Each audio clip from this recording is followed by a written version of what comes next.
अरे कुछ चला दो ना भूषण जी। हाँ चाचा जी, एक सेकंड चला रहा हूँ। चला दीजिए, चला दीजिए।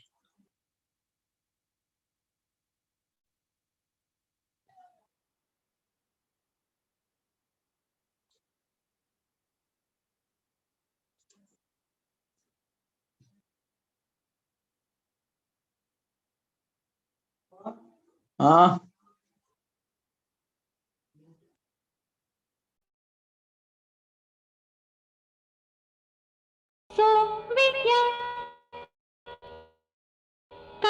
मोदयेन खलु जीवो तम्हा न मारिदोणो दुहाविदो चेदि नहु मिच्छा। जो मरता है और जो दुखी होता है वो सब कर्म के उदय से होता है। इसलिए मैंने अमुक को मार दिया और मैंने अमुक को दुखी किया, ऐसा तेरा अभिप्राय क्या वास्तव में मिथ्या नहीं है? जो न मरता है और न जो दुखी होता है वो जीव भी वास्तव में कर्म के उदय से ही होता है। इसलिए इसे मैंने नहीं मारा और इसे मैंने दुखी नहीं किया, ऐसा तेरा अभिप्राय क्या मिथ्या नहीं है? ए साधु जामदीदे दुखित सुहिदे करे में सत्ते ति ए सादे मूढ़ मदी सुहासुहम बंधदे कम्मम।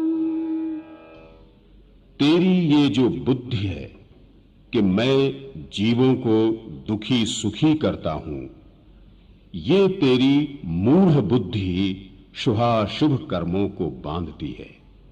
दुखित सुहिदे सत्ते करेमि जम एव मच्छवसिदं ते तं पावबन्धगं वा पुन्नस्स वबन्धगं होदि मारेमि जीववेमि य सत्ते जम एव मच्छवसिदं ते तं पावबन्धगं वा पुन्नस्स वबन्धगं होदि। मैं जीवों को दुखी और सुखी करता हूं। इस प्रकार का जो तेरा अध्यवसान है वो अध्यवसान पाप का बंध करने वाला अथवा पुण्य का बंध करने वाला है। मैं जीवों को मारता हूं और जिलाता हूं, इस प्रकार का जो तेरा अध्यवसान है वो अध्यवसान पाप का बंध करने वाला अथवा पुण्य का बंध करने वाला है। अध्यवसिदेन बंधो सत्ते मारेहि माव मारेहि एसो बंध समासो जीवाणं निच्छयन यस्स। जीवों को मारो अथवा न मारो, कर्म बंध अध्यवसान से होता है। ये निश्चय नय से जीवों के बंध का संक्षेप है। एवमलिये अदत्ते अबंभचेरे परिकहे चेव कीरदि अच्छवसाणं जम तेन दु बच्छदे पावम तहवि।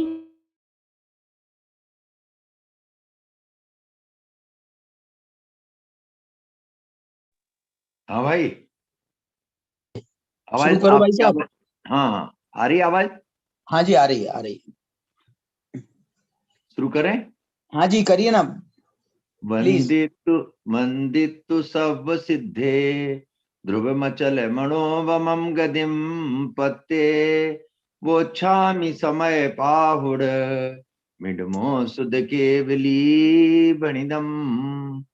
नमः समय साराय स्वानुभूत्या चकास्ते चित स्वभावाय भावाय सर्वभावान्तरच्छिदे वीतरागम जिनं नत्वा ज्ञानानन्दैक संपदम् वक्षे समय सारस वृत्तिं तात्पर्य संगिकाम सिद्धं भवार्णव वितारकमीहितार्थम प्रध्वस्त संशय मशेष जगदितार्थम प्रद्योतिताखिल मलम प्रणिपात्य वीरम वक्षे परम समय सार मनंत वीर्यम। हाँ भैया, जय जिनेन्द्र शुरू करिए सर। जय जिनेन्द्र। शुरू करिए। समय सार परिचर्चा में आप सभी का स्वागत है। आज हम 270 गाथा की तात्पर्य वृत्ति टीका और उसकी एक अतिरिक्त गाथा जो है इसमें, उस पर हम कुछ चर्चा करेंगे। बाकी आत्मख्याति की और प्रभाचंद्राचार्य की टीका हमने पढ़ चुके हैं। आत्मख्याति टीका में ये जो अतिरिक्त गाथा है ये तो है ही नहीं, लेकिन प्रभाचंद्राचार्य की टीका में और तात्पर्य वृत्ति में ये अतिरिक्त गाथा है। लेकिन इसमें अंतर आ रहा है। अंतर ये आ रहा है कि तात्पर्य वृत्ति में ये गाथा 270 गाथा के बाद आ रही है, जबकि प्रभाचंद्राचार्य की टीका में ये गाथा अतिरिक्त गाथा 270 गाथा के पहले आ रही है। इससे भी मुझे लगता है थोड़ा सा संकेत है, क्योंकि वो ऊपर की गाथा जो 268-69 गाथा में जो उन्होंने अध्यवसानों की चर्चा की है, तो उन अध्यवसानों को हम संकल्प और विकल्प के रूप में भी देख सकते हैं, ऐसा वो बताना चाहते हैं प्रभाचंद्राचार्य, कि उन्हें संकल्प विकल्प के रूप में भी देखा जा सकता है। और इस कारण से उन्होंने उस गाथा को पहले लेकर के और फिर ये 270 गाथा तो निष्कर्ष की है कि ये अध्यवसान जिनके नहीं होते हैं वे ही कोई मुनि कुंजर हैं, वे अपनी आत्मा की सम्यक दर्शन ज्ञान चारित्र के माध्यम से अपनी आत्मा की आराधना करते हैं। ऐसा विषय ये 270 गाथा में आ रहा है। लेकिन तात्पर्य वृत्ति टीका में ये गाथा उन्होंने बाद में दी है। उससे जो है मुझे लग रहा है कि जो उसका मजा है वो पहले है मतलब गाथा 270 के पहले उस गाथा का स्थान ज्यादा सही है, और यहाँ पर जो इसका स्थान है इसके बाद में फिर जो है ना, वो संकल्प विकल्प का यदि प्रयोग करते हैं तो फिर अगली गाथा जो है फिर वो उसके नामांतरों की गाथा आ जाती है। तो ये गाथा हम जो अतिरिक्त गाथा है ये 271 के बाद भी देख सकते हैं, क्योंकि जैसे उन्होंने नामांतर बताए हैं ना, तो प्रभाचंद्र जयसेन आचार्य ने क्या किया है कि जब इसके नामांतरों की चर्चा की है तो उन नामांतरों में उन्होंने नहीं, प्रभाचंद्राचार्य ने की है, उन्होंने नामांतरों में संकल्प विकल्पों को भी उन्होंने स्थान दिया है। माने जो 8 नामांतर इसमें बताए हैं, उन्होंने संकल्प विकल्प के रूप में भी 2 नामांतर स्वीकार किए हैं। इसमें भी नहीं है, इसमें जयसेनाचार्य की टीका में ही है जहां तक। तो चलिए अपन अभी उसकी देखेंगे गाथा, तो उसमें हमारे को विषय मिल जाएगा। चलिए, तो यहाँ पर मैं आपको ये बताना चाह रहा हूं कि जो हमने गाथा पढ़ी है कल तो हमारा विषय जो है वो स्वपर प्रकाशक के आधार पर ज्ञान गेय का जो इसमें प्रकरण आया है, और इसको भी उन्होंने अध्यवसान के रूप में स्वीकार किया है कि मैं परद्रव्य को जानता हूं, इसे भी अध्यवसान के रूप में उन्होंने स्थापित किया। तो वो किस प्रकार अध्यवसान बन जाता है, यहाँ तो अध्यवसान ही उन्होंने 3 प्रकार के कर दिए।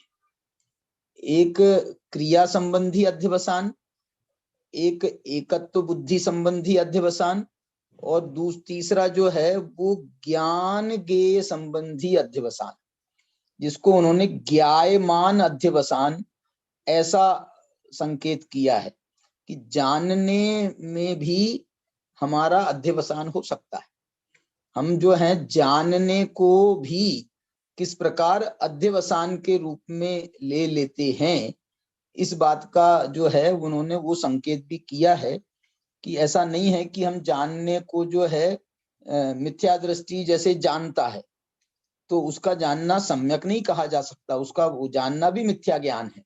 और मिथ्या ज्ञान क्यों है भाई? ज्ञान ज्ञेय को तो हम बिल्कुल अलग माने, उसको जो है बंध के कर्ता के रूप में ना माने। बोल रहे नहीं, हम जो है उसको भी ऐसा, ज्ञान का भी ये दोष है, ज्ञान का भी दोष है। यद्यपि वो दोष आता है मिथ्यात्व के ही कारण, लेकिन सामने फ्रंट पर ज्ञान खेलता है, अभिप्राय जो है वो तो पीछे रहता है। इसलिए फ्रंट पर तो तुम यही बोल रहे हो कि साहब मैं तो पदार्थों को जानता हूं, मैं तो पदार्थों को जानता हूं, अथवा तुम मिथ्यात्व के प्रभाव में आकर के तुम अपने को निष्कलंक से स्थापित करने के लिए तुम ये कह सकते हो कि साहब मैंने तो कुछ न पदार्थ को हाथ लगाया है, न छुआ है, न मैंने कुछ किया, मैंने तो सिर्फ जाना है, मैंने तो सिर्फ जाना है। तो बोले तूने यदि मिथ्यात्व सहित जाना है तो तेरा ये जानना भी अज्ञान ही है, मिथ्या ज्ञान ही है, ये भी अध्यवसान ही है। तूने ये कोई जान करके भी कोई बड़ा महान कार्य नहीं किया है। मालूम आपको, जैसे द्रवलिंगी मुनि की हम जब उसकी क्या बोलना चाहिए मिस्टेक, उसकी गलती जब बताते हैं तो दो प्रकार से उसकी गलतियों को बताया जाता है। द्रवलिंगी मुनि है, चारित्र का भी यद्यपि वो व्यवहार दृष्टि से देखें तो सम्यक प्रकार से पालन कर रहा है, लेकिन मिथ्यात्व के प्रभाव के कारण उसका वो मिथ्या चारित्र है।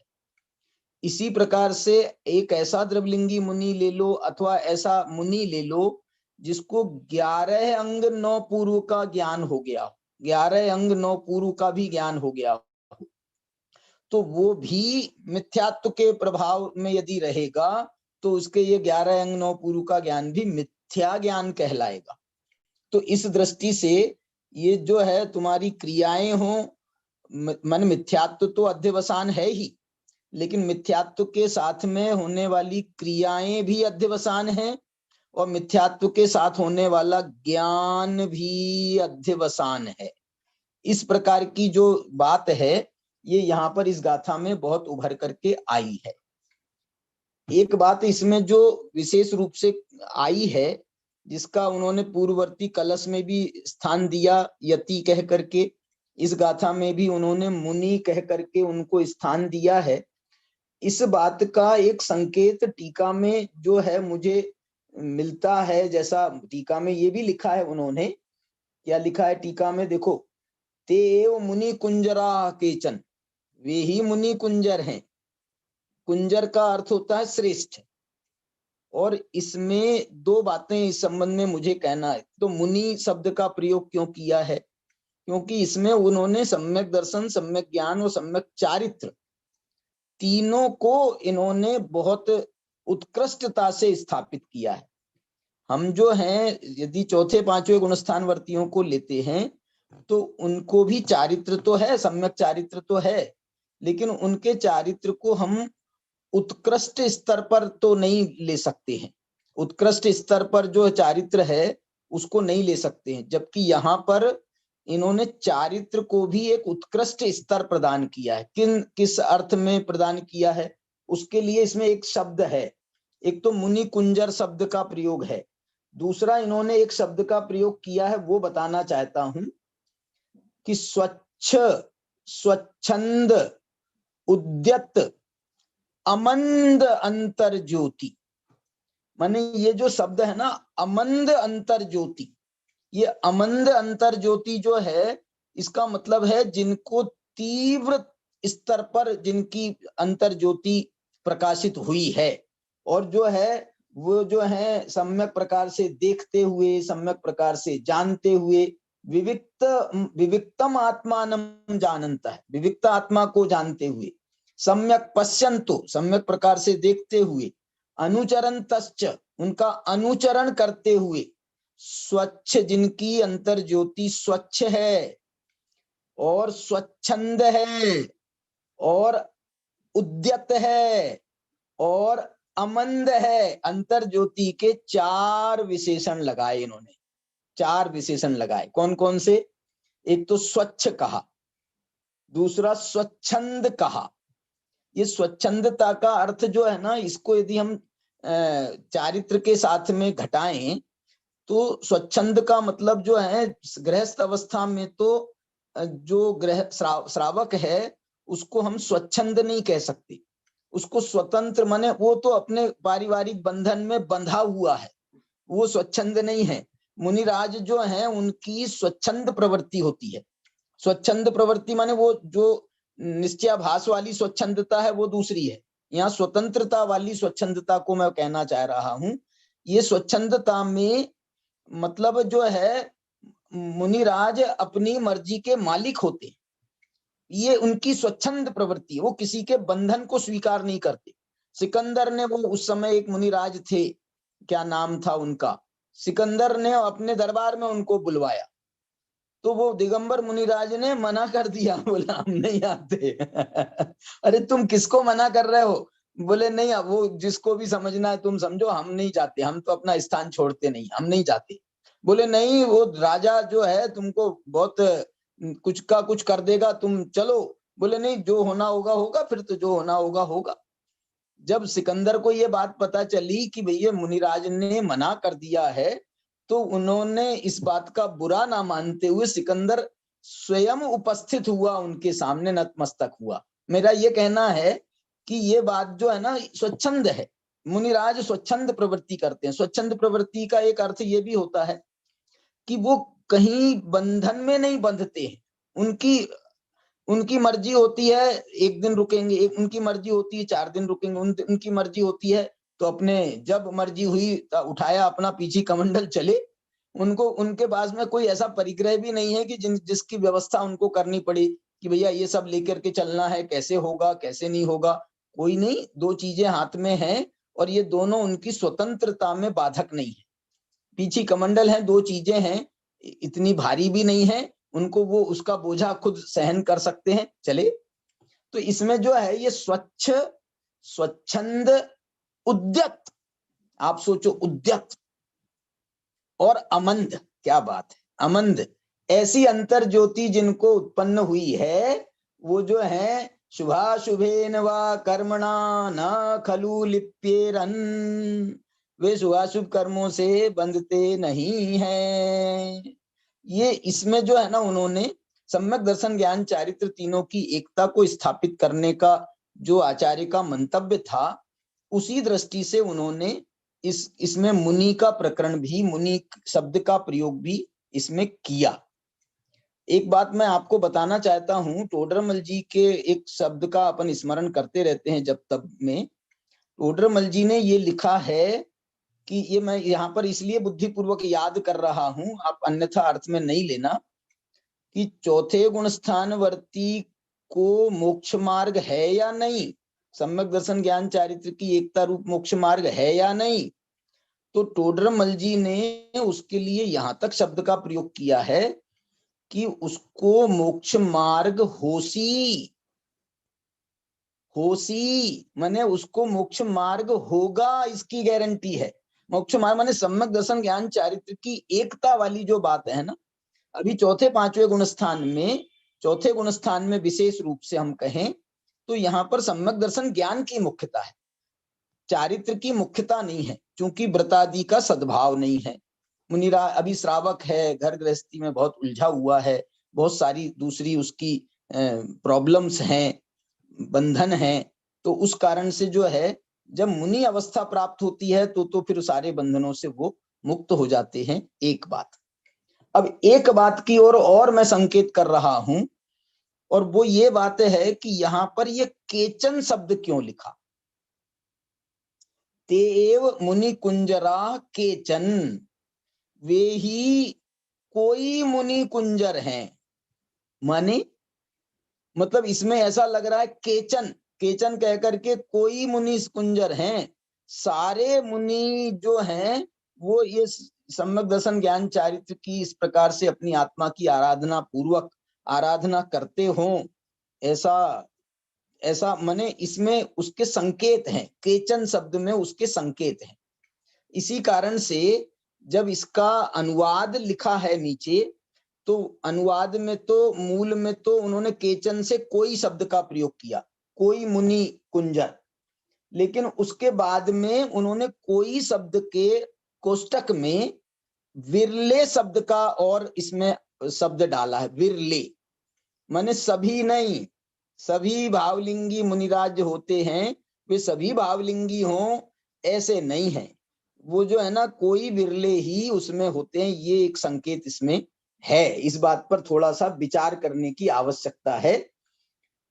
अब मैं ये बताना चाह रहा हूं आपको कि ये बात जब इन्होंने भावार्थ में लिखी, किन्ने जयचंद जी साहब ने इसी मुनिराज के प्रकरण को, तो भावार्थ में उन्होंने इसमें कोई शब्द का प्रयोग नहीं किया। उन्होंने क्या लिखा, वे अध्यवसान जिनके नहीं हैं वे मुनि कुंजर हैं, जबकि मूल संस्कृत में और अर्थ में उसमें कोई शब्द है, केचन शब्द है, वे कोई मुनि कुंजर हैं। सभी को ये हम गारंटी नहीं दे सकते कि सभी जो हैं ऐसे ही हों, इसकी गारंटी नहीं दे सकते। अब मैं एक बात आपको जो बताना चाह रहा हूं, गुरुदेव श्री ने जब इस पर व्याख्यान किया तो टीका में जब ये कोई शब्द आया, विरले शब्द आया, तो उन्होंने वहां तो इसका प्लेन व्याख्यान किया, माने सामान्य से उसका व्याख्यान कर दिया, लेकिन भावार्थ में जब उन्होंने ये लाइन पढ़ी तो वो लाइन में उन्होंने कोई शब्द था नहीं, जबकि उनको जो है टीका का उनके चित्त में था, टीका में कोई शब्द है। तो यहाँ पर जब कोई शब्द नहीं है तो गुरुदेव श्री ने बुद्धिपूर्वक कोई शब्द के अर्थ में विरले वाली बात को उजागर किया, और वो जो है ना वो कहाँ से आ रही है, मैं आपको वो प्रकरण आपको थोड़ा सा बताता हूं। और वो प्रकरण आ रहा है समय सार सिद्धि 19वीं बार के प्रवचन भाग 8 और पेज नंबर 346। ये 346 नंबर के पेज पर नीचे उन्होंने ये भावार्थ के व्याख्यान करते समय गुरुदेव ने इस बात का संकेत किया। बहुत ज्यादा गुरुदेव नहीं बोले हैं, ये सेंसिटिव मैटर है थोड़ा, तो गुरुदेव ने ज्यादा भी नहीं बोला है, लेकिन उनने संकेत किया है, और किन शब्दों में संकेत किया है, बहुत ही जोरदार शब्द है। बोले ये देखो, संकेत भी किया गुरुदेव ने, और फिर बाद में ये कहा भाई हम कोई अपनी तरफ से नहीं कह रहे, आचार्य ने ऐसा कहा है, आचार्य ने कहा है, हम क्या कर सकते हैं।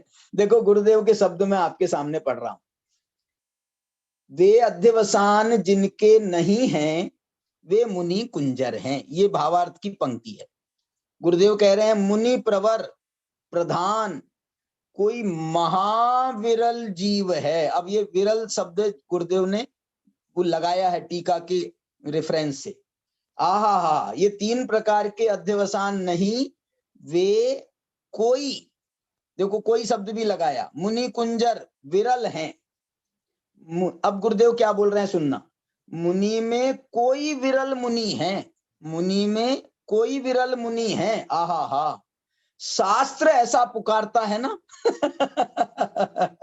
शास्त्र ऐसा पुकारता है ना, मैंने शास्त्र में ऐसा लिखा है ना, ये तो शास्त्र ऐसा कहता है, भगवान ऐसा कहते हैं, उसकी बात है। मैंने शास्त्र में उनको विरल कहा है, हमने तो उससे कहा, कोई हमने अपनी तरफ से नहीं कहा। शास्त्र ऐसा कहता है, या तो शास्त्र ऐसा कहता है, भगवान ऐसा कहते हैं, उसकी बात है। किसी की आलोचना की बात नहीं है। ये शब्द क्यों कहना पड़ा गुरुदेव को कि कोई मुनि नहीं होते हैं तो तुम सब मुनियों की तुम आलोचना कर रहे हो, तो बोले हम नहीं कर रहे भैया, शास्त्र ऐसा कहता है, शास्त्र ऐसा पुकारता है, वो बात कही। उसके परिणाम का फल तो उसे है उसका परिणाम का फल तो उसे है। आहा, यहाँ तो भगवान ऐसा कहते हैं, उस बात की पद्धति प्रमाण बात चलती है। यहाँ तो जो शब्द शास्त्र में लिखे हैं, हम एक शब्द भी उसका ऊपर नीचे करने के अधिकारी नहीं हैं, हम कुछ नहीं करते। हम तो जो लिखा है वही बात आपके सामने बताते हैं, उस बात की पद्धति प्रमाण बात चलती है। आहा, मार्ग ऐसा है प्रभु, आहा। अब देखो इसमें जो है, अब मुनि कुंजर शब्द जब जब आया है, टीका में आया है या भावार्थ में आया है, गुरुदेव ने उसका जब जब उल्लेख किया है, तो गुरुदेव ने ये बात का उल्लेख जरूर किया है, जिसकी चर्चा अपन लोग कर चुके हैं। कौन सी बात? वे आत्मा को सम्यक जानते हैं। मुनि कुंजर, मुनि में प्रधान, वह कोई सम्यक जानते हैं, वह कोई शब्द ले लेना, सम्यक जानते हैं, सम्यक श्रद्धान करते हैं, सम्यक आचरण करते हैं।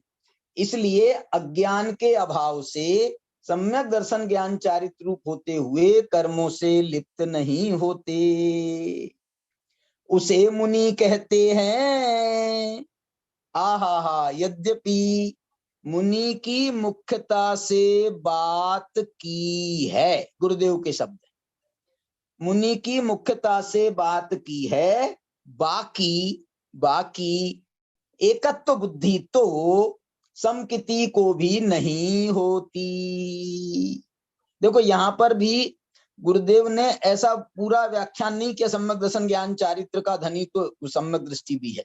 गुरुदेव ये कह रहे हैं एकत्व बुद्धि तो सम्यक दृष्टि को भी नहीं होती। मुख्यता से अध्यवसान का प्रकरण वो एकत्व बुद्धि से जुड़ता है, मिथ्यात्व से जुड़ता है, तो उस प्रेफरेंस से गुरुदेव यहाँ पर ये भी कह रहे हैं कि भाई मिथ्यात्व तो उसको चौथे गुण स्थान में भी मिथ्यात्व तो उसका चला गया, इसलिए अध्यवसान उस दृष्टि से उसका चला गया, ये भी हमको मानना चाहिए। फिर उसकी व्याख्या और भी गुरुदेव ने तो 4 प्रवचन किए, मैंने आपको बताया था। इसी गाथा टीका पर गुरुदेव के 4 व्याख्यान है, बहुत मतलब विस्तार किया है गुरुदेव ने, उसका हमको अध्ययन अवश्य करना चाहिए। और उसका जो है ना, गुरुदेव के पूरे मंतव्यों को हम अवधारण करेंगे तो बहुत ही उसमें आनंद आएगा।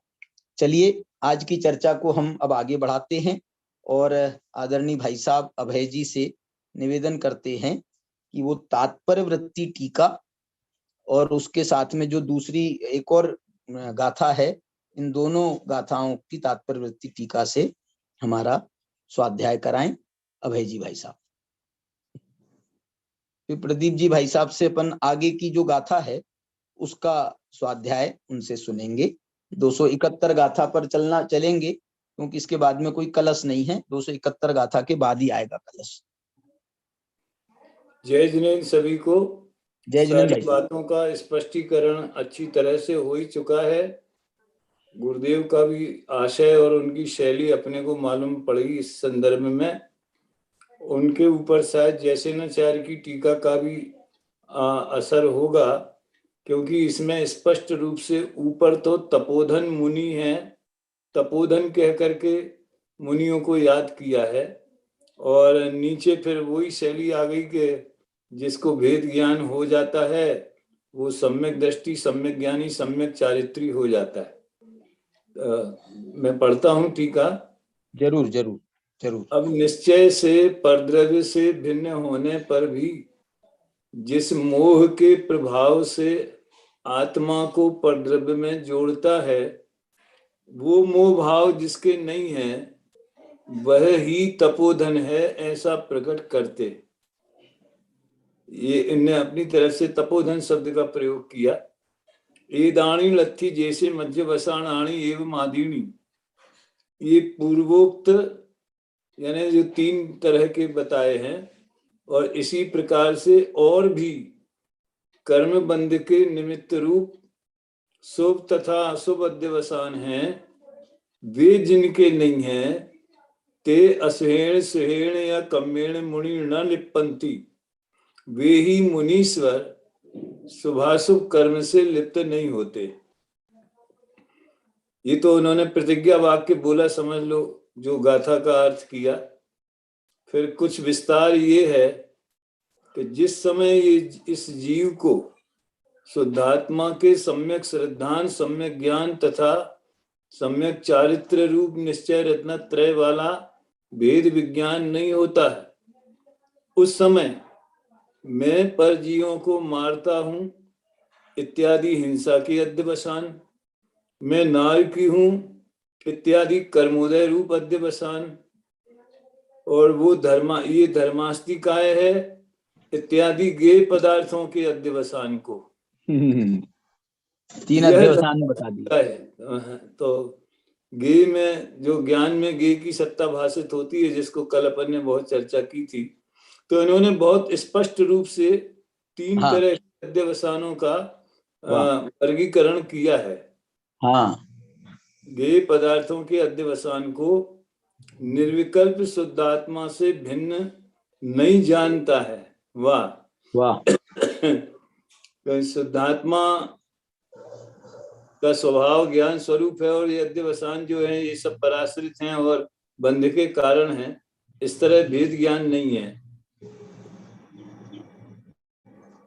उसे न जानते हुए हिंसा के अध्यवसान रूप विकल्प के साथ अपने आत्मा का अभेद श्रद्धान करता है, जानता है और आचरण करता है। आत्मा को न जानते हुए हिंसा तो एक समझ लो एक प्रतिनिधि शब्द ले लिया, बाकी तो वो बताया था 3 और भी प्रकार के। तो ऐसे विकल्पों के साथ अपने आत्मा का अभेद श्रद्धान करता है। यह आश्चर्य की बात है कि पर का कर्ता मानना वो तो ठीक है, लेकिन वो उस मान्यता रूप अपने को अनुभव करता है कि मैं ऐसा मानता हूँ। तो मान्यता में भी एकत्व बुद्धि है, पर में तो एकत्व बुद्धि है ही, पर एकत्व बुद्धि मेरी है, मेरा स्वरूप है, अपने रूप में उसको अनुभव करता है। तब ये जीव मिथ्या दृष्टि होता है, मिथ्या ज्ञानी होता है तथा मिथ्या चारित्री होता है। इसलिए इसके कर्म बंध होता है, तो फिर इसके पूर्वोक्त भेद विज्ञान होता है, तब वह सम्यक दृष्टि सम्यक ज्ञानी होता है और सम्यक चारित्री होता है। इसलिए उसके कर्म बंधन नहीं होता। चलो, मुझे तो इसमें कोई खास ऐसा नया पॉइंट दिखता नहीं है जो अपना चर्चित न हुआ हो। और मुनि कुंजर और बिरले मुनि कंजर का भाव गुरुदेव के माध्यम से अपने को पता चल ही गया है। अभी थोड़ा मैं 5-10 मिनट का ब्रेक लूंगा, इसलिए आप ये गाथा जो है ये और किन्हीं से पढ़वा सकते हैं। चलिए, ठीक। और इस पर कोई चर्चा करना चाहें हम इस गाथा पर, तो थोड़ी चर्चा कर सकते हैं। प्रदीप जी भाई साहब बैठे हैं, अभय जी भाई साहब भी जुड़े तो हैं ही, तो हम इस पर चर्चा कर सकते हैं। इसमें जो है उन्होंने जो तपोधन शब्द का प्रयोग किया है, वो मतलब अमृत चंद्र ने यति शब्द का प्रयोग किया था कलश में। उसके बाद में अमृत चंद्राचार्य ने ही गाथा में उन्होंने मुनि कुंजर शब्द का प्रयोग किया। गाथा में मुनि शब्द आया था, कम्मेण मुनि न लिपंती ऐसा शब्द आया था। फिर उनके उन्हीं शब्दों को ना रिपीट करते हुए जयसेन आचार्य ने यहाँ पर तपोधन शब्द का प्रयोग किया। मतलब मुनियों के लिए जो है अलग अलग शब्दों के प्रयोग उन्होंने किए हैं। और नीचे फिर बाद में उन्होंने मुनि शब्द को अलग से फिर उन्होंने उत्थानिका में ही लिया है ना, बाद में थोड़ी लिया है। मुनीश्वरा शब्द आया है बाद में, टीका में मुनीश्वर शब्द का भी प्रयोग हुआ है। इस प्रकार से जो है यहाँ पर इसकी चर्चा हुई है।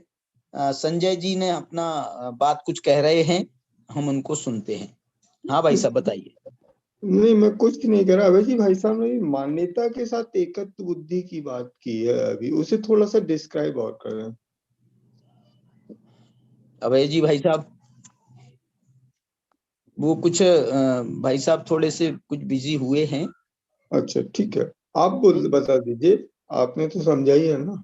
नहीं, मैंने तो समझा। मैंने तो एक प्रश्न इसमें प्रदीप जी भाई साहब से मैं एक प्रश्न पूछ रहा, अभय जी से अपन आपके प्रश्न का उत्तर लेंगे। मैं प्रदीप जी से एक बात पूछना चाह रहा हूँ और आपसे भी बात करना चाह रहा हूँ। इसमें क्या हुआ, इन्होंने टीका में बाद में इन्होंने अध्यवसान के 3 भेद बताए। हिंसाध्यवसान, और उसके बाद में दूसरा उन्होंने ये अध्यवसान कर्मोदय अध्यवसान बताया, और तीसरा जो है ये गेय पदार्थ अध्यवसान बताया। संस्कृत में हम देखें ना तो बिल्कुल ऐसे शब्द हैं, हिंसाध्यवसान, कर्मोदयाध्यवसान और गेय पदार्थाध्यवसान, ऐसे बाकायदा उन्होंने अध्यवसान के ऐसे नाम लिखे हैं संस्कृत में। मैं ये बराबर। कहना चाह रहा हूं कि ये जो जब इन्होंने फिर इसका विस्तार किया, क्या लिखते हैं वो कि ये अध्यवसान जो है वो अपने निर्विकल्प शुद्धात्मा से भिन्न है। तद अजानन, उसको, उस शुद्धात्मा को नहीं जानते हुए, हिंसाध्यवसान विकल्पेन सह आत्मानम अभेदेन श्रद्धाति जानाति अनुचरति च ततो मिथ्या दृष्टि भवति, मिथ्या ज्ञानी भवति, मिथ्या चारित्री भवति। माने यहाँ पर उन्होंने हिंसाध्यवसान से ही मिथ्या दृष्टि, मिथ्या ज्ञानी, मिथ्या चारित्र सिद्ध किया, जबकि अध्यवसान के तो 3 भेद बताए। तो दूसरे अध्यवसानों का भी यहाँ पर कम से कम कुछ उल्लेख तो कर देना था। हिंसाध्यवसानम, गेय पदार्थाध्यवसानम, कर्मोदयाध्यवसानम च, इनको जो है आत्मानम अजानन ऐसा प्रयोग करते तो मतलब वो सर्वांगीणता आती, उसको वो बात सर्वांगीणता आ जाती। जैसे हम कह रहे हैं अमृत चंद्राचार्य ने, उन्होंने तीनों अध्यवसानों के अलग से 3 पैराग्राफ बनाए, ऐसे उन्होंने बाकायदा उसका विस्तार किया। इन्होंने, भाई तुम मत बनाते 3 पैराग्राफ, कम से कम एक शब्द तो डाल देते, हिंसाध्यवसान और क्रियाध्यवसान, क्या नाम वो, गेय पदार्थ अध्यवसान और कर्मोदय अध्यवसान, विपच्यमान अध्यवसान जिसके लिए शब्द आया था ना, तो वो ऐसे शब्द डाल देते तो वो बात पूरी हो जाती। ऐसा लग रहा है ये हिंसाध्यवसान ही अकेला मिथ्या दर्शन ज्ञान चारित्र कराता है, बाकी अध्यवसानों से नहीं हो रहा है, ऐसा कुछ संकेत। ये तो ज्यादा हो जाएगा। ऐसा नहीं है, दरअसल ऊपर से ले लेना चाहिए अपने आप ही।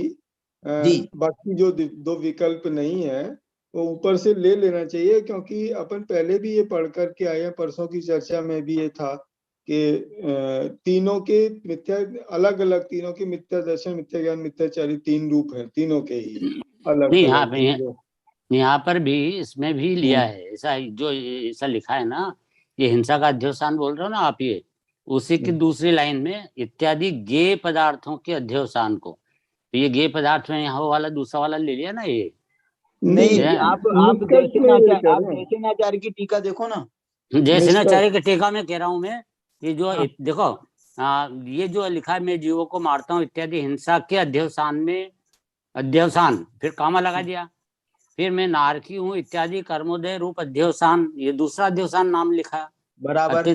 फिर यह धर्मास्तिका इत्यादि गेय पदार्थों के अध्यवसान, तीनों बिल्कुल खोल के तीनों के नाम लिखे हैं भाई अलग से। सुनो तो सही, इसके बाद वाले पैराग्राफ में बोल रहा हूँ भाई साहब, जब उन्होंने मिथ्या दर्शन ज्ञान चारित्र की सिद्धि करी, उस समय उन्होंने एक ही अध्यवसान का नाम लिया, ये बताना चाह रहा हूँ मैं। वहां पर भी तीनों अध्यवसान के नाम लेने थे ना, जब आपने 3 अध्यवसान बताए हैं तो तीनों अध्यवसान ऊपर बता क्या है, तो बार बार क्यों लिखेंगे, वो एक बार लिख दिया उन्होंने।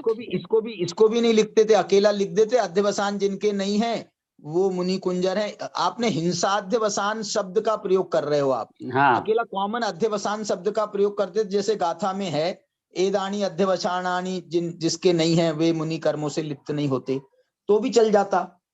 ये बताने, विशेष बताने से तो गड़बड़ हो जाता है भाई साहब कि भाई 2 का उल्लेख आप नहीं कर रहे हो, अकेला एक का ही उल्लेख कर रहे हो, ये तो सही नहीं है।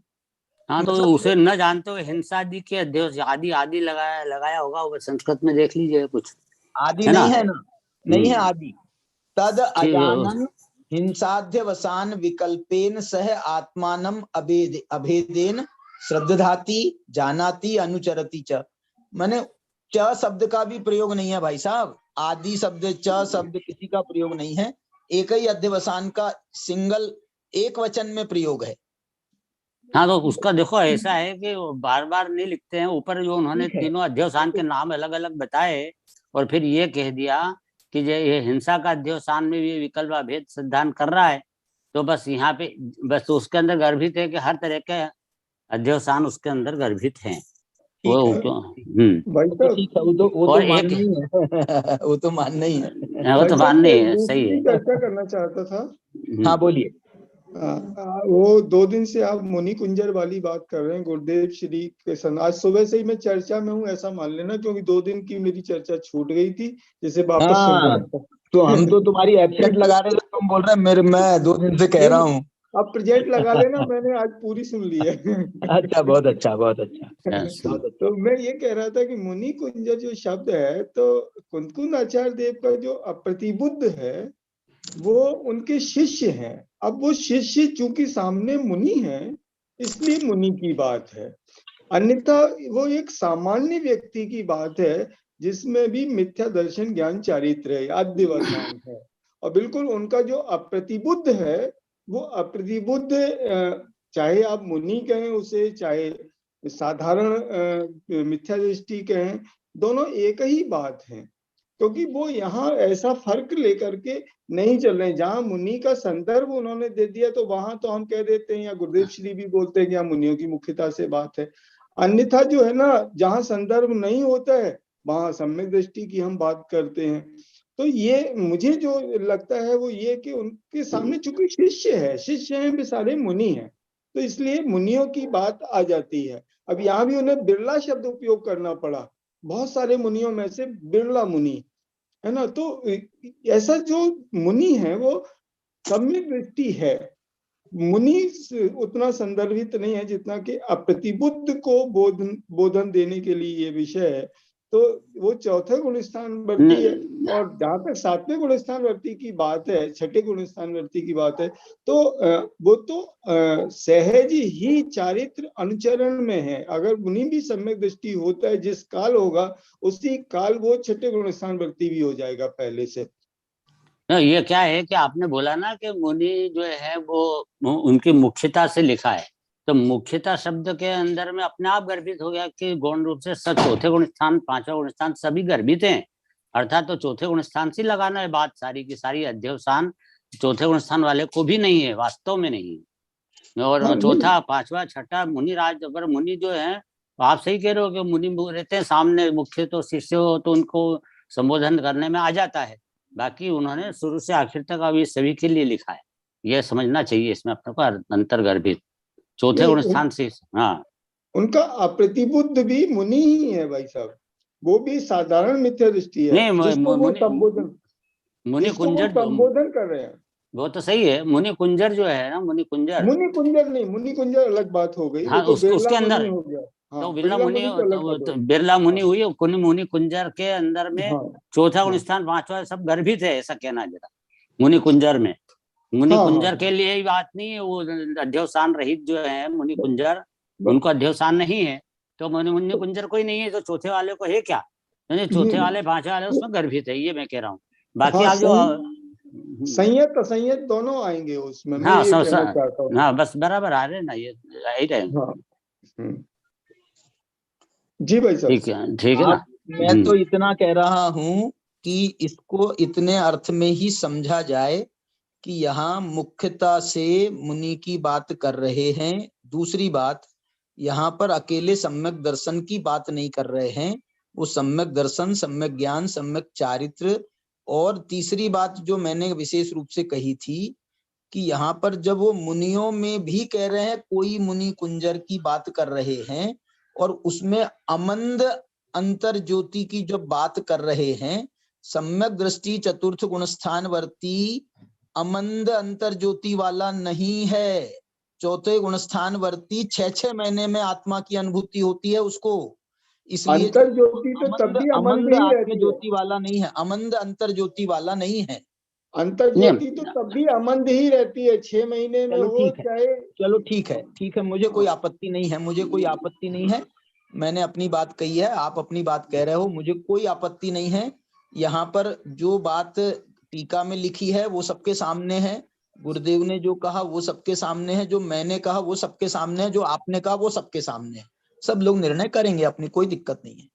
अमंद वाले के बाद में जो दूसरे जो जीव चौथे आदि, उसको अगर अपन मंद कहना चाह रहे हैं तो क्या अध्यवसान मंद है, ऐसा है कहना चाह रहे हो? आप जो भी अर्थ समझो, मैं उसको जो है वो अमंद ही है, उसको जो है अध्यवसान का अभाव तो है, लेकिन अंतर ज्योति जो है, अंतर ज्योति यहाँ पर मालूम है भाई साहब, अनुभूति की बात भी की जा रही है। 3 बार शब्द प्रयोग कर रहे हैं वो, मैंने उसको जो है सम्यक दर्शन के लिए अलग श्रद्धाति, जानाति, अनुचरति, ये तो इनने जयसेनाचार्य ने कहे। अमृत चंद्राचार्य के शब्द जो हैं वो तो विविक्तम आत्मानम जानन्तः, विविक्तम आत्मानम पश्यन्तः, विविक्तम आत्मानम अनुचरन्तः। इतनी फुर्सत तो हो चौथे गुणस्थान वर्ती के पास में, इतनी फुर्सत है कहाँ उसके पास में कि इतने जो है वो माने आप जो उसकी क्वांटिटी है। मुनिराज के लिए गुरुदेव ऐसा बोलते थे कि हम गुरुदेव तो मुनिराज तो खोआ भर भर के आत्मानुभूति का अमृत पान करते थे। तो जो वो जो दृष्टांत बनाया गया है वो उनको मुख्य रूप से बनाया गया। अध्यवसान के संबंध में कोई प्रॉब्लम नहीं है, अध्यवसान के संबंध में कोई प्रॉब्लम नहीं है। ये जो गाथाएं है ना, इसके अंदर में विस्तार करके बताया जा रहा है, विस्तार करके जो उसको बताया जा रहा है। और एक बार नहीं 10 बार कुंद कुंद प्रयोग कर रहे, अमृत चंद्र प्रयोग कर रहे, मैंने भूमिका में प्रयोग कर रहे, मैंने सब जगह उसका प्रयोग कर रहे हैं। हम उसको जो है ना सब जगह आप ये अर्थ कर सकते हो, मुनि माने यहाँ सम्यक दृष्टि लेना, मुनि माने सम्यक दृष्टि, मुनि माने मुनि का अर्थ सम्यक दृष्टि, ऐसा अर्थ नहीं किया जा सकता। नहीं देखो एक बात ऐसी है, मैं क्या बोल रहा हूँ, इस बात पर अपन नहीं बढ़े, बहुत चर्चा हो चुकी है। और जो मुख्यता का कथन है उसको मुख्यता स्वीकार करना चाहिए। गौणता में आपको गौण रहना पड़ेगा। आप मुख्यता में जिसको मुख्य किया गया उसको ही मुख्य करो। आप सम्यक दृष्टि को मुख्य कर रहे हो, इसका मतलब है आप मुनि को गौण कर रहे हो। नहीं देखो एक बात ये ऐसी है कि जो मुनि है ना, वो मुनिराज, वो आपकी बात ये सही है कि हम मुख्य किया है मुनि को, हम तो कह रहे हैं कि मुनि कुंजर और सब मुख्य किया है। लेकिन ये जो मुख्य किया है ना, तो ये मुनियों को, तो वो उसके अंदर वो उनमें परिस्पष्ट अध्यवसान रहितता स्पष्ट दिखाई देती है, सामने प्रत्यक्ष। चौथे गुणस्थान वाले की दिखाई नहीं देती। साथ में इसके साथ में इसलिए उनको इन्होंने अध्यवसान के 2 भेद और किए हैं जयसेनाचार्य ने, और वो भेद किए हैं शुभाशुभ अध्यवसान, माने शुभाशुभ भाव रूप अध्यवसान की बात भी कर रहे हैं साथ में। तो अब ये शुभ अध्यवसान, मैं तो इसलिए पहले दिन से ये कह रहा हूं कि सम्यक दृष्टि को भी जो रागादि भाव विद्यमान होते हैं वो भी कहीं ना कहीं अध्यवसान की श्रेणी में आते हैं। आप जो है वो वाली बात तो अध्यवसान से रहित नहीं हुआ है। सम्यक दृष्टि रागादि अध्यवसान उसको है चारित्र मोह संबंधी। नहीं वो बात वो करणानि योग की अब सब ग्रंथों में कही गई है। यहाँ पे जो बात है वो अध्यवसान के अंदर 100% मिथ्या दर्शन और अनंतानुबंधी कथा है, यहाँ तक ही है। इसके अलावा आगे अध्यवसान की बात है ही नहीं। बताओ भाई साहब, ये शुभाशुभ शब्द का प्रयोग करने की क्या जरूरत है अध्यवसान के लिए? फिर अच्छा देखो, शुभाशुभ भाव रूप अध्यवसान को भी कह रहे हैं, माने वो रागादि के ही तो ये भेद बनते हैं शुभ शुभ। हाँ अच्छा आप कह रहे हो ना कि वो ले रहे हैं, उसके लिए मेरा भी प्रश्न इसमें ये है कि ये यहाँ पे जो आया है तात्पर्य में चौथी लाइन में, असुहेण सुहेण या कम्मेण मुनि न लिम्पंती, तो उसमें आया कि वे ही मुनीश्वर शुभाशुभ कर्मों से लिप्त नहीं होते। तो ये तो आप ये चौथे गुण स्थान वाले लिप्त होते हैं ये मान रहे हो क्या? ये से बताओ। मुनीश्वर शुभाशुभ कर्मों से लिप्त नहीं होते। अच्छा लिप्त नहीं होते तो चलो, अगर आप उसका अध्यवसान मान रहे हो तो मुनिराज छठे गुण स्थान में क्या अर्थ कर रहे हैं आप? लिप्त होने का क्या अर्थ कर रहे हैं? ये जो यहाँ अध्यवसान के अंदर क्या लेना चाहिए? लिप्त होना। लिप्त होने का क्या अर्थ कर रहे हैं आप? लिप्त होने का, लिप्त होने का यही कर रहे हैं कि और रागादि विकारी भाव का अध्यवसान कर रहा है। ये मेरे में वाला अर्थ नहीं है लिप्तंते का, एकत्व बुद्धि वाला अर्थ नहीं है। अच्छा बंधते हैं, बंधन को प्राप्त होते हैं, शुभाशुभ कर्मों से लिप्त बंधते हैं, यही अर्थ है लिप्तंते का अर्थ। तो फिर क्यों लिप्त नहीं होते हैं? तो शुभ भाव तो हो रहा है ना। सम्यक दृष्टि भी शुभाशुभ भाव करेगा तो उसको शुभाशुभ भाव से शुभाशुभ कर्मों का बंध भी होगा। हाँ लिप्त होगा। तो ये मुनिराज जो है छठे गुण स्थान में शुभ भाव उनको है कि नहीं है? और शुभ भाव है तो फिर लिप्त हो रहे हैं। आप तो लिप्त हो रहे हैं, यहाँ कह रहे हैं कि लिप्त नहीं होते।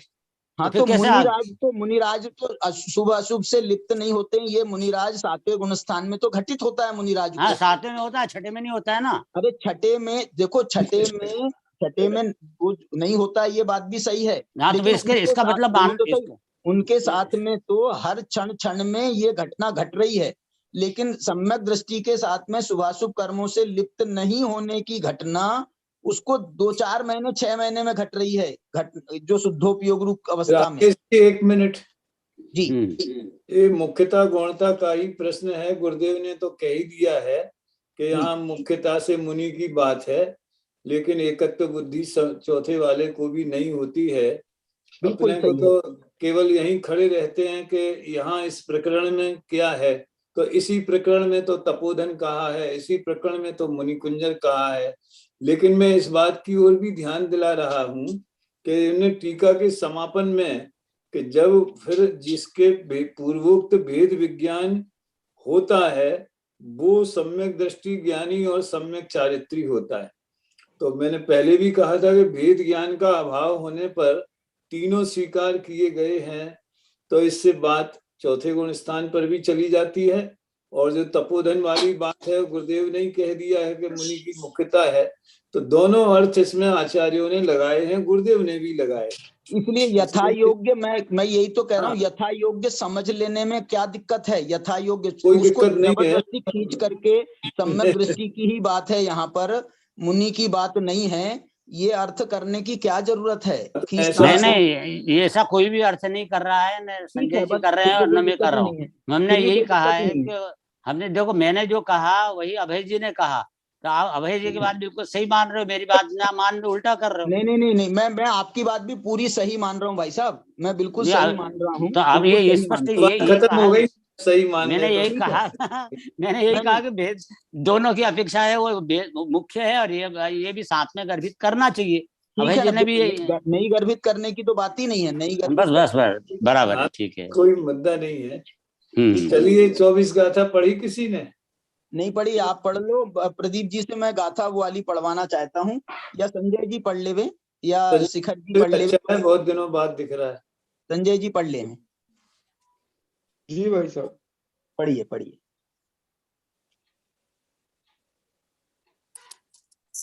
क्या ये गाथा इसकी उत्थानी का है?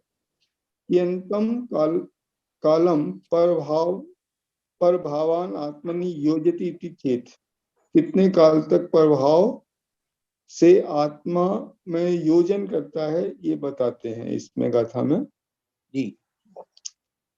जासंकप्पियप्पो ताकम मम कुणदि असु सुजनयम अपुसरूबा रिद्धि जावन हिये परिपुरई। कितने काल तक जीव प्रभावों को अपनी आत्मा में जोड़ता है, ऐसा पूछने पर कहते हैं, जब तक संकल्प विकल्प हैं, जब तक आत्म स्वभाव में रिद्धि अर्थात स्वानुभूति हृदय में प्रकट नहीं होती है, तब तक अशुभ शुभ जनक कर्म करता है। जो ऊपर बात क्या है उसी का इस गाथा में विस्तार है, जो जैसे आचार्य तात्पर्य वृत्ति में ऊपर के आए हैं। जब तक हो तब तक की बात है, नहीं जा तब तक में आप ये इसका भी करो ना अर्थ, शुभ अशुभ जनक कर्म करता है, तो मतलब क्या, इसका अर्थ क्या है? शुभ अशुभ जनक कर्म करता है। जब तक जीव शुभ और अशुभ जनक कर्म करता है, तो शुभ अशुभ कर्मों का बंधन करता है। यहाँ पर एक ये विषय पर बात कर सकते हैं कि यहाँ पर आत्मानुभूति की अवस्था को आधार बना करके बात की जा रही है, या सम्यक्त को आधार बना करके बात की जा रही है? नहीं, ये ऐसी बात हो रही है कि आत्मानुभूति के काल से सम्यक्त प्रकट होता है, ये बात कही जा रही है। अनुभूति के बिना सम्यक्त नहीं होगा ये, तो अनुभूति जो होगी उस काल से ये फिर शुभाशुभ जो भाव है, लेकिन अनुभूति छूटने पर सम्यक दृष्टि को भी शुभाशुभ भाव होते हैं। हाँ, तो वो जो है वो अनुभूति का काल थोड़ी माना जाएगा। नहीं, अनुभूति के बाद में भी जो है वो गर्भित रहेगी, वो लब्धि में रहेगा, परिणति में रहेगी, उसमें कोई आपत्ति नहीं है। प्रश्न ये है कि यहाँ जो है ना, ये जब ये कह रहे हैं शुभ अशुभ जनक कर्म करता है, माने यहाँ पर शुभ अशुभ भावों से जब वो परिणत हो रहा है उपयोग में, तो उसको अनुभूति जो यहाँ पर अनुभूति को मुख्य करके बात की जा रही है। नहीं नहीं नहीं, इसका इसमें क्या कहना है कि जब तक अनुभूति प्रकट नहीं हो जाती है तब तक, प्रकट नहीं हो जाती है ना, प्रकट हो गई एक बार तब तक जो शुभ अशुभ जनक कर्म करता है। तो यहाँ पे जो है मैंने इसलिए प्रश्न किया था, ये शुभ अशुभ जनक कर्म करता है का मतलब यहाँ ऐसा है कि शुभ अशुभ जो भाव है उसका वो कर्ता बनता है, मैंने कर्ता बुद्धि लाता है। ये जब तक नहीं प्रकट हो जाता, जब तक अनुभूति एक बार नहीं होगी, जब तक कितना भी वो कर ले, ज्ञान कर ले, कितना भी शास्त्र अभ्यास कर ले, लेकिन वो शुभ अशुभ कर्मों का कर्ता बनेगा। कर्ता बुद्धि के लिए बात है, ऐसा नहीं कि शुभ अशुभ भाव मिट जाएंगे। शुभ अशुभ भाव तो मिलते हैं 10वें गुण स्थान तक मानना पड़ते हैं शुभ भाव, तो ऐसी बात रहती है। तो यहाँ उसकी मिटाने की बात नहीं चल रही है, ये सिर्फ कर्ता बने की बुद्धि को मिटाने की बात चल रही है। और वो जब तक करता रहेगा जब तक कि उसको अनुभूति नहीं हो जाती, ये है, घोषणा कर रहे हैं बिल्कुल। मतलब ये सीधा कह रहे हैं कि चौथा गुण स्थान भी होगा तो अनुभूति पूर्वक ही होगा। तो जो ये कहते हैं कि अनुभूति नहीं होती है और चौथा हो जाता है तो सम्यक दर्शन हो जाता है, वो बात गलत है। ये यहाँ पे अनुभव पूर्वक ही चौथा होता है और सम्यक दर्शन होता है और शुभ अशुभ कर्म का वो अकर्ता बनता है, मैंने ज्ञाता दृष्टा हो जाता है, शुभ अशुभ कर्मों का ज्ञाता दृष्टा हो जाता है। उस अर्थ में ये सारी बात कही। ठीक, नीचे टीका में स्वानुभूति शब्द नहीं है, टीका में तो श्रद्धान ज्ञान अनुभव में नहीं जानता, मतलब जो धारा चलती है वो धारा की बात है, उपयोगात्मक अनुभूति की बात नहीं है, ऐसा टीका में से निकलता है। देखो हाँ, ठीक है, टीका पढ़ो ना, टीका में आ जाएगा। जितने समय तक जीव वाह्य विषय देह पुत्र स्त्री आदि में ये मेरे हैं इस रूप संकल्प करता है और अंतरंग में हर्ष विषाद रूप विकल्प भी करता है, तब तक वह अनंत ज्ञानादि से समृद्धि रूप आत्मा को हृदय में अर्थात श्रद्धान ज्ञान अनुभव में नहीं जानता है। जितने काल तक इस प्रकार का आत्मा हृदय में प्रकट नहीं होता है उतने काल तक शुभ अशुभ कर्म जनक कर्म करता है, ऐसा आशय है। इसमें संजय एक बात और ध्यान देने योग्य है कि गाथा का अर्थ जिन्होंने किया है उन्होंने आत्म स्वभाव में रिद्धि प्रकट नहीं होती, इस मूल शब्द को स्वानुभूति शब्द से बताया है। मतलब वो कोई उपयोगात्मक निर्विकल्प स्वानुभूति की बात नहीं है, वो तो प्रारंभ में तो है ही है, लेकिन आत्म स्वभाव में रिद्धि का अर्थ उन्होंने स्वानुभूति किया। और टीका में भी उन्होंने आत्म स्वभाव में रिद्धि के लिए अनंत ज्ञान आदि से समृद्धि रूप आत्मा उसका श्रद्धान ज्ञान अनुभव में जब तक नहीं जाने तब तक कर्म बंद होता है, ऐसा मतलब आशय है इसका। मूल गाथा में असल में वो मूल गाथा में शब्द आ गया ना भाई साहब, अपस्वरूप रिद्धि, वही ये आत्म स्वरूप की रिद्धि को, इसको जो है ना जयसेनाचार्य ने तो अभी अपन ने पढ़ लिया, एक जो इन्होंने प्रभाचंद्राचार्य ने अर्थ किया है वो मैं आपको फिर से याद दिला रहा हूँ। उन्होंने ये लिखा है स्वरूपार्धी, स्वरूप की रिद्धि। हाँ वही कैसी है स्वरूप की रिद्धि? बोले संकल्प विकल्प विविक्त शुद्धात्म स्वरूप अनुभव विभूति हृदय यावन्न परिस्फुरति, माने उन्होंने उसको अनुभव रूप से, उसको अनुभव रूप विभूति, अनुभव रूप विभूति शब्द का प्रयोग किया है। मतलब ये अनुभव जो सिद्धि है वह अनुभूति की बात ही है, बिल्कुल निर्विकल्प आत्मानुभूति होती है, एकदम वही होती है। जब शुरू में प्रकट, तब वहां से वो फिर उपयोग बाहर भी आवे तो भी वो श्रद्धा ज्ञान चारित्र से परिणित रहता है, उसमें कोई तकलीफ नहीं रहती और उसके और शुभाशुभ कर्मों का वो कर्ता नहीं बनता है।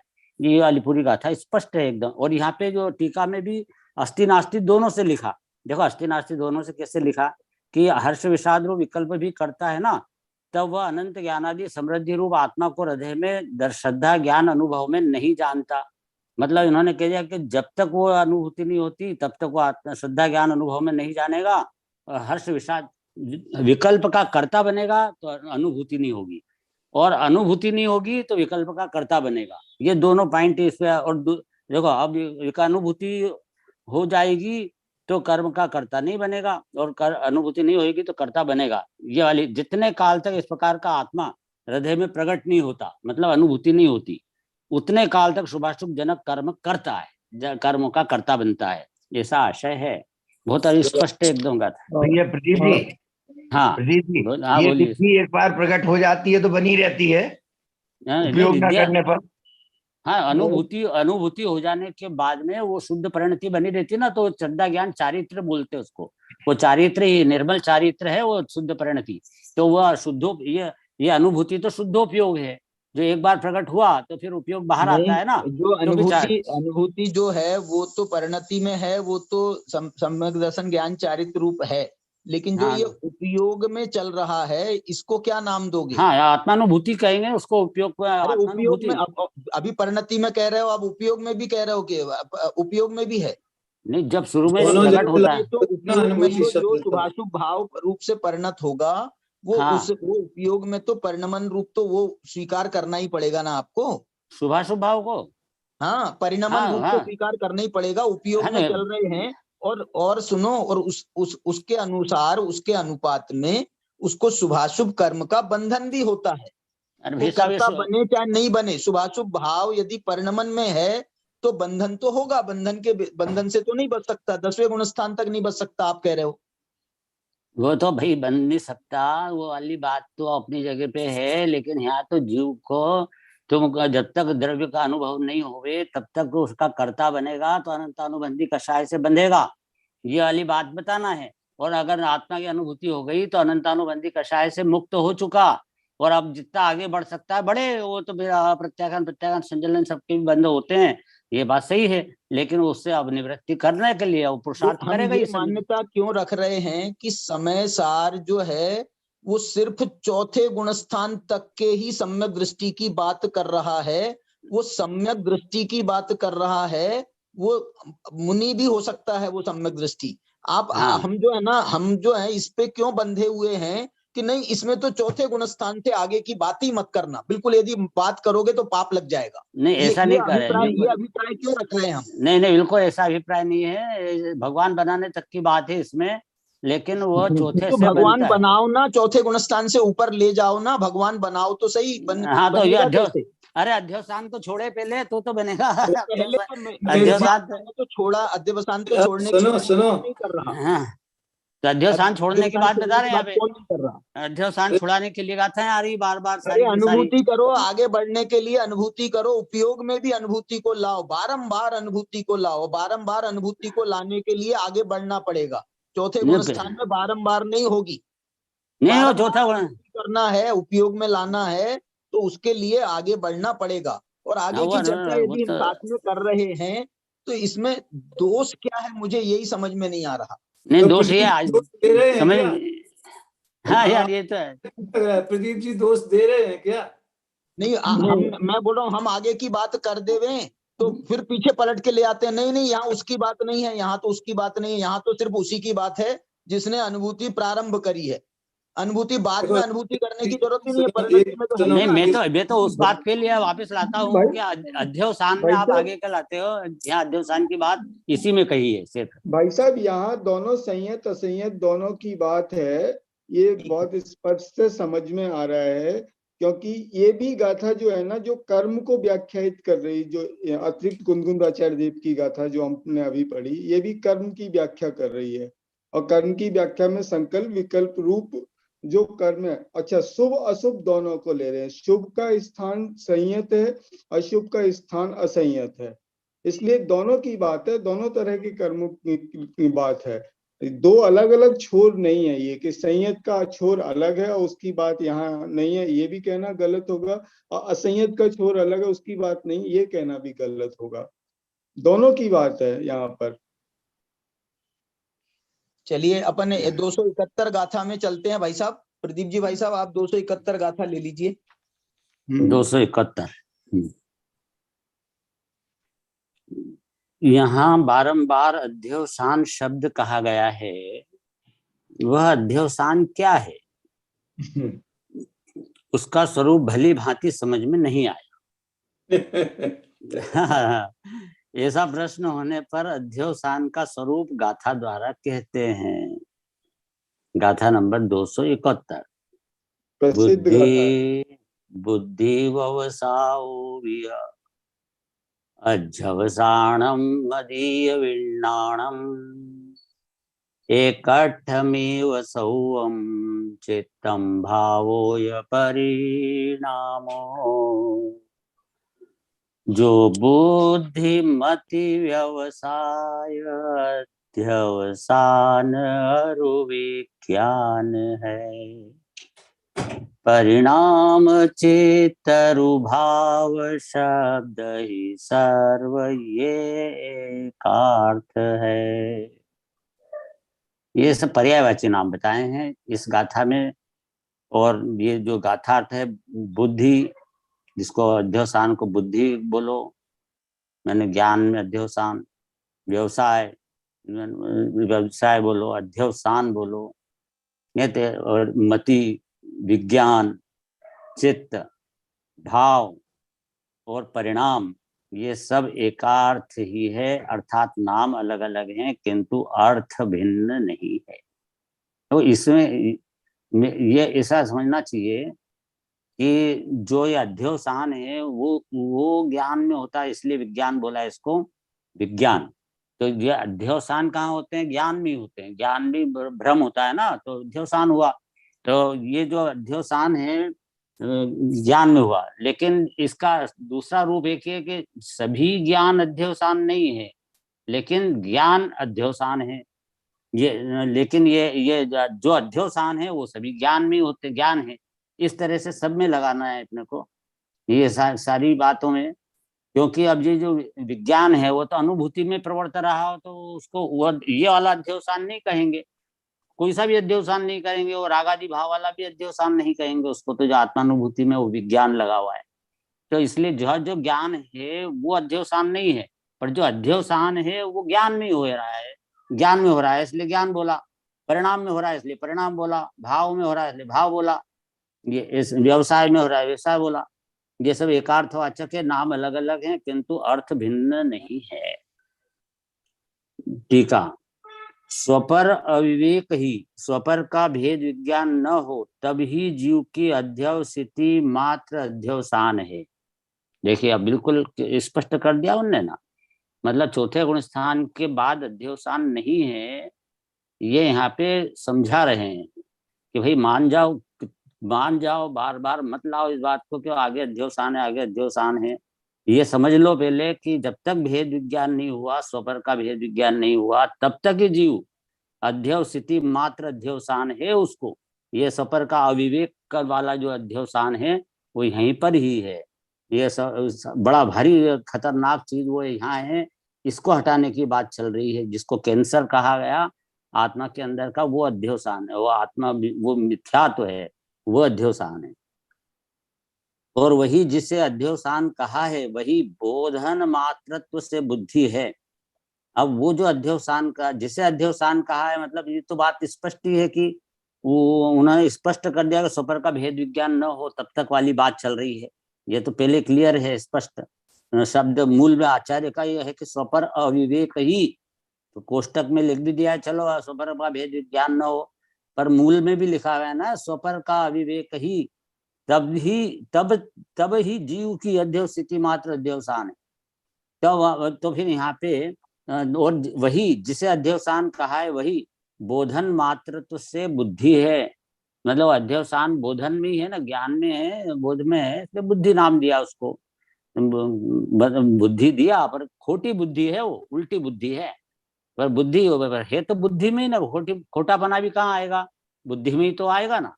तो बुद्धि के अंदर में उसको, इसलिए उसको बुद्धि शब्द कहा है अध्यवसान को। और व्यवसान मात्रत्व से व्यवसाय है। व्यवसान मात्रत्व का नीचे दिया है क्या, काम में लगे रहना, उद्यमी होना, निश्चय होना। ये जो व्यापार धंधा भी करते हैं तो व्यापार में व्यवसाय का मतलब यही तो होता है कि उद्यमी है। इकोनॉमिक्स में उसे उद्यमी शब्द भी देते हैं, यहाँ पे भी उद्यमी, कितने उद्यमी हैं इसमें, मतलब कितने व्यवसायी हैं उसमें। तो ये व्यवसाय जो है, काम में लगे रहना, उद्यम होना, निश्चय होना, ये सब व्यवसाय के शब्द के अर्थ हैं।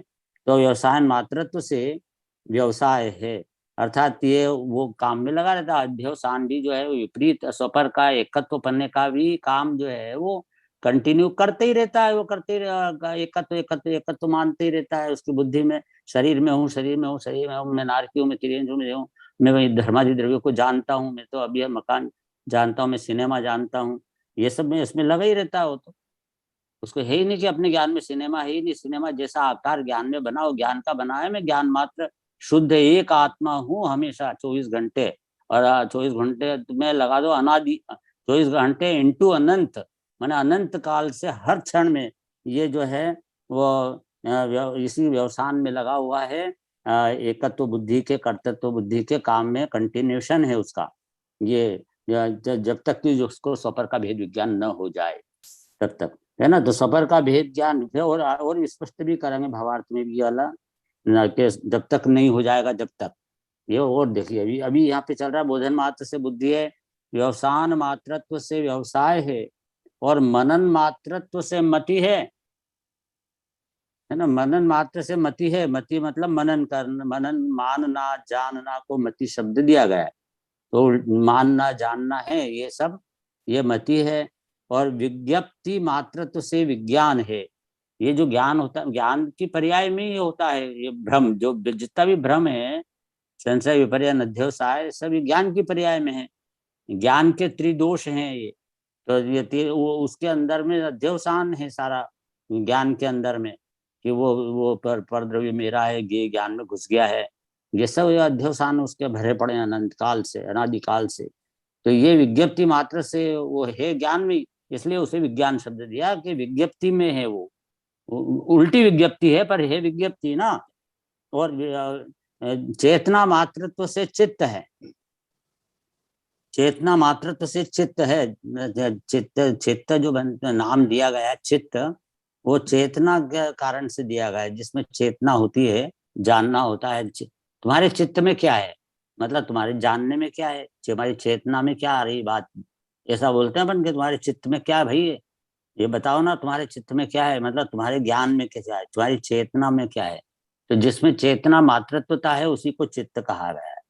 और चेतन के भवन मात्रत्व से भाव है, चेतन के भवन मात्र से ये भाव है ना। ये चेतन का जो आत्मा है, उसके जो भी पर्याय होती है वो उसका भवन कहलाती है, वो उससे वो भाव कहलाता है। माने आत्मा की पर्याय आत्मा का भाव है वो। तो चेतन के चेतन मतलब चेतन लिया, मैंने चेतन मतलब आत्म द्रव्य, चेतन देखो, चेतन द्रव्य, चेतना गुण, और चेतन द्रव्य चैतन्य गुण, और चेतना पर्याय है ना। ज्ञान की पर्याय को कहेंगे चेतना, ज्ञान दर्शन गुण को कहेंगे चेतन, चैतन्य, चैतन्य सॉरी चैतन्य, ये गुण कहेंगे। और चेतन ये द्रव्य है, पूरा का पूरा द्रव्य अनंत गुणों का पिंड है। और ज्ञान दर्शन की मुख्यता से उसे चेतन शब्द दिया गया है, अनंत गुण ही उसमें। तो अनंत गुणों के पिंड को चेतन कहते हैं, ज्ञान दर्शन की मुख्यता से उसको चेतन नाम मिलता है। तो चेतन के भवन मातृत्व से, अब उसका जो भवन होता है, मतलब उसमें से जो भी परिणमन होता है, उसकी जो पर्याय होती है, भवना होता है, उसमें से भवन में भवना होता है, मतलब होना योग्य कार्य होता है, वो भाव कहलाता है। तो वो भाव है उसकी पर्याय के, तो ये भाव में ही अध्यवसान है सब, इसलिए उसको भाव भी बोलेंगे। चेतन के परिणामन मातृत्व से परिणाम है, और चेतन के परिणमन मातृत्व से परिणाम है। इस प्रकार यह सब शब्द एकार्थवाची है ना। तो भावार्थ यह है कि जो बुद्धि आदि 8 नाम कहे गए हैं, वे सब चेतन आत्मा के परिणाम है। ठीक बात है। और जब तक स्वपर का भेद ज्ञान न हो, तब तक जीव के जो अपने और पर के एकत्व की निश्चय रूप परिणति पाई जाती है, उसे ही बुद्धि आदि 8 नामों से कहा जाता है। देखो आप, कितनी बड़ी बात है। ये सब 8 नाम से बोलते हैं, इसकी बुद्धि खोटी है, इसका ज्ञान खोटा है, ज्ञान में अध्यवसान है, बुद्धि में अध्यवसान है। अध्यवसान ही बोल लो, बुद्धि बोल दो कोरी तो भी उसमें समझ जाएगा वो कि ये पर को एकत्व कर रहा है। तो ये पर के एकत्व की निश्चय रूप परिणति पाई जाती है, उस बुद्धि के नाम से आठों कहा जाता है। मैंने बहुत दृढ़ता से ये वाली बात समझना ये इस सारे प्रकरणों में कि यहाँ अध्यवसान मतलब प्रभु सिर्फ अपनी पर्याय में जो मिथ्यात्व और रागादि भाव होते हैं और ये ज्ञान के अंदर भ्रम होता है, ये सब मिथ्या, यही अध्यवसान है। एक भाई साहब प्रदीप जी, इसके बाद में जो 173 नंबर का कलश आ रहा है, उसमें इन्होंने जो ज्ञानी के भी मुनिराज के भी जो व्रतादि के भाव हैं, उन व्रतादि के भावों को भी अध्यवसान कहा है। वो ये कह रहे हैं हमने अध्यवसान छुड़ाए हैं। सर्वत्राध्यवसान मेव मखिलम त्याज्यम यदुक्तम जिनई तन मन्ने व्यवहार मेव मखिलम। माने जितना भी व्यवहार है, जहां तक व्यवहार है, अध्यवसान को छुड़ाया है, इसका मतलब है हमने सारा व्यवहार छुड़ाया है। अब सारे व्यवहार में चौथे गुण स्थान का ही व्यवहार आएगा या सारा व्यवहार आएगा? अरे भाई चौथे जो आगे का व्यवहार अगर नहीं छोड़ेगा तो चौथा भी नहीं बनेगा, उसका पहला गुण स्थान वाला हो जाएगा। तो आगे का व्यवहार कैसे छोड़ देगा? पहले गुण स्थान में, चौथे गुण स्थान में आगे का व्यवहार भी छोड़ देगा? नहीं, मुनि महाराज बन गया, कोई भी व्यवहार जो है कर रहा है और वो व्यवहार कर रहा है, पर वो उसके अंदर से अध्यवसान नहीं छोड़ रहा है उस व्यवहार में से कि मैं व्यवहार का करता नहीं हूँ, ये व्यवहार भिन्न है। कह रहा हूँ इसलिए वो जो सम्यक इसलिए जो रागादि है उसको छोड़ने का उपदेश देंगे क्या नहीं देंगे? सम्यक दृष्टि को रागादि छोड़ने का उपदेश देंगे क्या नहीं देंगे? भैया प्रभु यहाँ पे जो है अपने मिथ्यात्व और रागादि मिटाने का उपदेश दे रहे हैं, वो तो छोड़ दे पहले, तब आगे की बात करेंगे। कलश क्या कह रहा है? कलश क्या कह रहा है? कलश यही कह रहा है कि उसको व्यवहार को वो ग्रहण करता है, व्यवहार सारा छुड़ाया है आचार्य ने, भगवान ने छुड़ाया है, बोल रहे हैं ना, छुड़ाया है। हाँ, तो छुड़ाया माने क्या छुड़ाया है? तो ये व्यवहार की पकड़ क्यों कर रहा है? ये तो कह रहे हैं इसलिए मिथ्या तो चल रहा है उसको, आगे वाले को भी क्यों सारे व्यवहार को पकड़ के बैठा है वो। पकड़ने वाली बात नहीं है। जितना भी अन्याश्रय त्याजित, जितना भी जितने स्तर पर भी आपका अन्याश्रय चारित्र मोह के स्तर पर भी जो पर पदार्थ का आश्रय है वो भी छोड़ने योग्य है। ये संदेश आप कब दोगे? आप उसको अध्यवसान मानोगे तब तो उसका संदेश दोगे, नहीं तो दे ही नहीं सकते उसका संदेश कि भाई आगे का राग रहने दो, वो तो छूट जाएगा अपने आप, सम्यक दृष्टि हो गया, अपने को तो सम्यक दर्शन से मतलब है।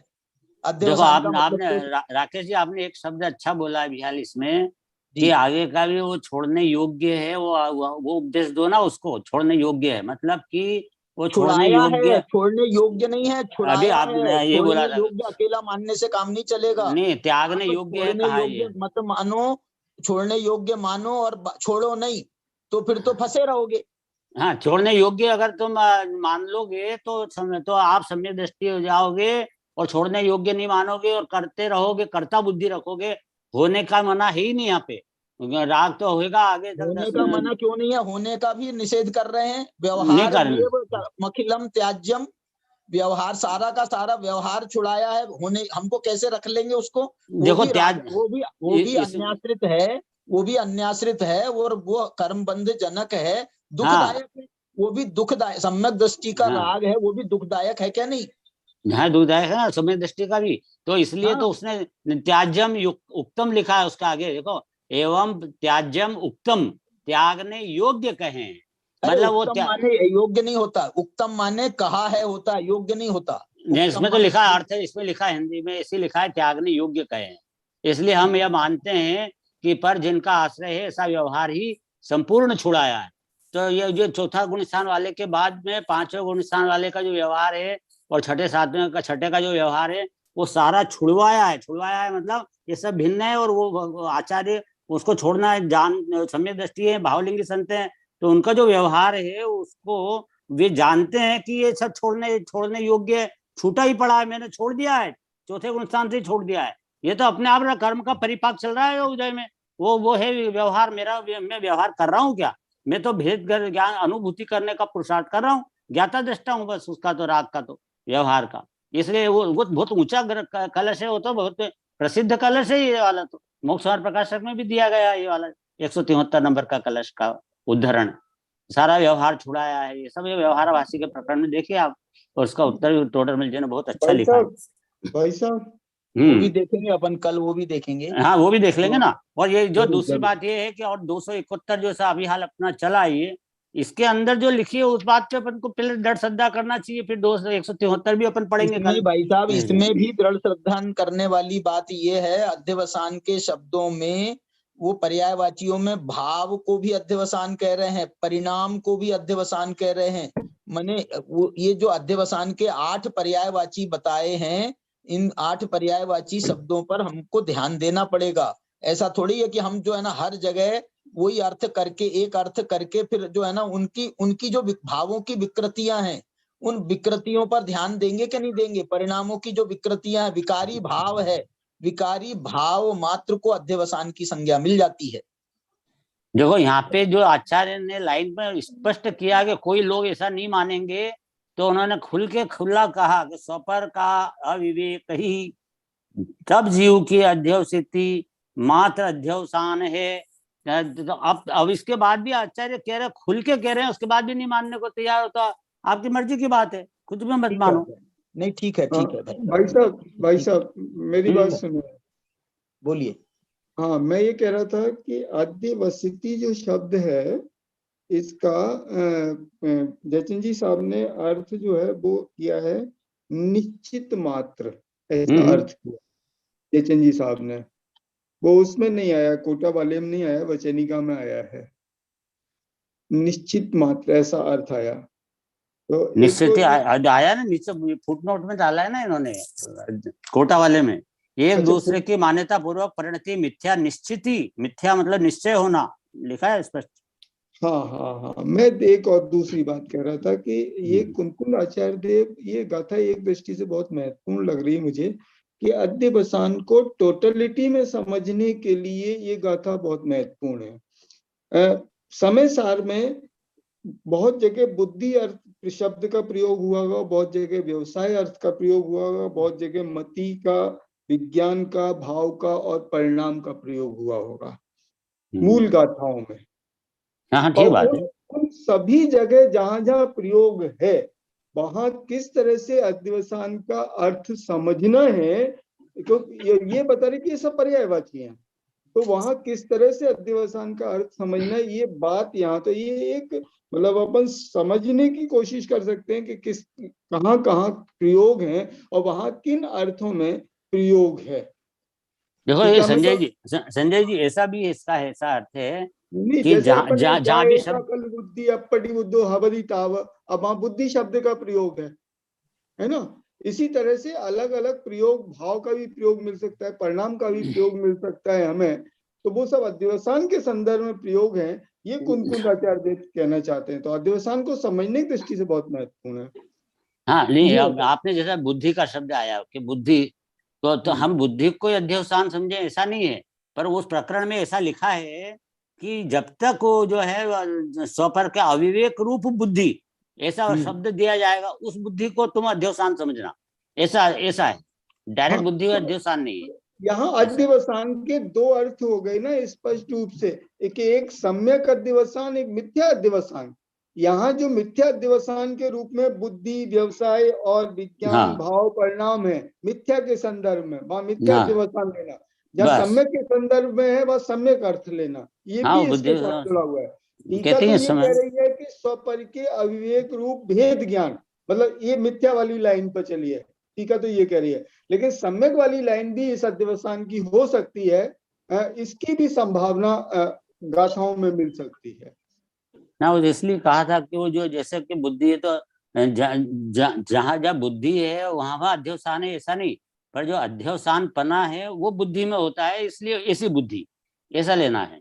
तो सब बुद्धि अच्छी वाली भी रहती है, तो अच्छे सम्यक बुद्धि भी कहलाती है, तो वो बुद्धि के जो अपन अध्यवसान नहीं लेंगे नाम उसका, ऐसा। जी राकेश जी, ऐसा समय हो गया है भैया। अब अपन जो है ये जो गाथा है, इस गाथा की तात्पर्य वृत्ति टीका और प्रभा चंद्राचार्य की टीका भी अपन इसको कल देखेंगे इस गाथा पर, और आगे का जो कलश है उसका भी अपन आगे देखेंगे। अभी का समय अपना हो गया है, अपनी चर्चा को यहाँ विराम देते हैं और हमारे जो पवित्र जी हैं वो कुछ एग्जाम में बिजी हो गए हैं, इसलिए कुछ दिन नहीं मिलेंगे अपने को वो। इसलिए मैं, और कोई इसका कुछ सार संक्षेप बताना चाहे तो अवश्य बताएं, और किसी को कुछ कहने का भाव हो तो संक्षेप में अपन कह सकते हैं, नहीं तो मैं समापन की ओर ही ले जाता हूं और निवेदन करते हैं हम संजय जी से, या पदम जी भाई साहब से निवेदन पदम जी करते भाई हैं कि साहब नहीं बोले बिल्कुल भी। पदम जी आप समापन कराइए। हाँ, एक मिनट पदम जी को, हाँ भाई साहब आप करिए। हाँ, अनंत धर्म सब पश्यन्ति प्रत्यात्मनः अनेकांतमयी मूर्त नित्यमेव प्रकाशताम्। नमो अरिहन्ताणं नमो सिद्धाणं नमो आर्याणं नमो वज्रायाणं नमो लोये सवसाहूणम्। नमो अरिहन्ताणं नमो सिद्धाणं नमो आर्याणं नमो वज्रायाणं नमो लोये सवसाहूणम्। नमो अरिहन्ताणं नमो सिद्धाणं नमो आर्याणं नमो वज्रायाणं नमो लोये सवसाहूणम्। बोलो द्वासांगमयी जिनवाणी माता की जय हो, सिमंदर भगवान की जय हो, समय सार महान ग्रंथाधिराज की जय हो, परम पूज्य गुरुदेव श्री कांजी स्वामी की जय हो, जय हो, जय हो, जय हो। चलिए सभी को जय जिनेन्द्र। प्रदीप जी भाई साहब, संजय जी भाई साहब, रमेश जी भाई साहब, अभय जी, पदम जी, ऋषभ जी, प्रतीति जी, हर्षा जी दोषी, सुमन लता जी, सुकुमार जी भाई साहब जयपुर, प्राचार्य जय कुमार जी सेटे, अपने पंकज जी खड़ेरी, हमारे स्वर्णलता जी भी जुड़ी हैं, समता जी भी जुड़ी हैं, जयंत भाई भी जुड़े हैं। सभी को जय जिनेन्द्र, और हमारे सभी YouTube के साथियों को भी जय जिनेन्द्र। चलिए अपन